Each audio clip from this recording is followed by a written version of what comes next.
دوستان، تا هم پیمکس ما خوش اومدید به بازی فیشینگ پلنتس. بچه من به این بازی 8 گیگ دادم و به نظرم میارزید 8 گیگ، چون جزئیات زیادی داره. مثلا الان البته ماهی داریم میگیریم، باز بهتون نشون میدم برای چی. ماهی اومد تو داممون، رفت پایین یه ذره. ماشاءالله ماشاءالله ماشاءالله. خب او اینم ارزشمنده. خب بریم واسه ماهی دوم. چقدر منطقی.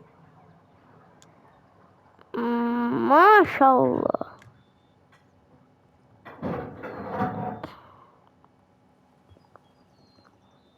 خب بچه ها میریم یه جای دیگه.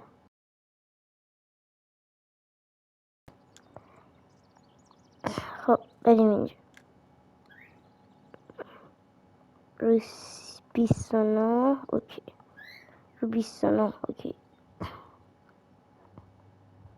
خب منتظر میمونیم. خب بچه آقا یه ذره صبر کردم، بعد دیدم که این چی اسم پلی.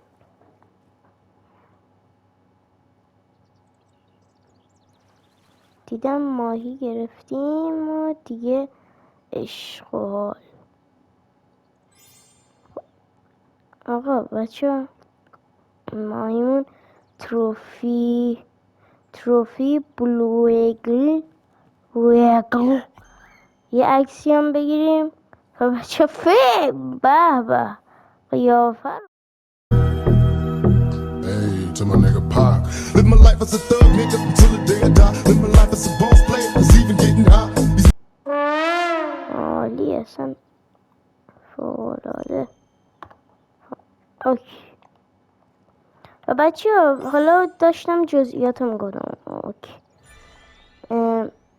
اینا رو واسم آنلوک کرد، چه خوب.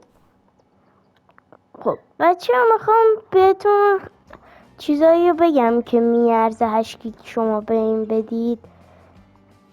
و ببینید اینونتوری، ببینید بابایی تو بازی گوشی مثل منی باهوشی موهات چقدر در همه پشم تنه چه نرمه بابایی تو بالا با مزه و ناقالا هر جا بری من میام این بر اون بر. خب اولین چیزی که خریدیم چرا اینجا نیومد؟ باشی جدی دارم من میترسم کم کم که نیومد اینجا. من این همه پول دادم، الان پولم رو ریختم تو جوب.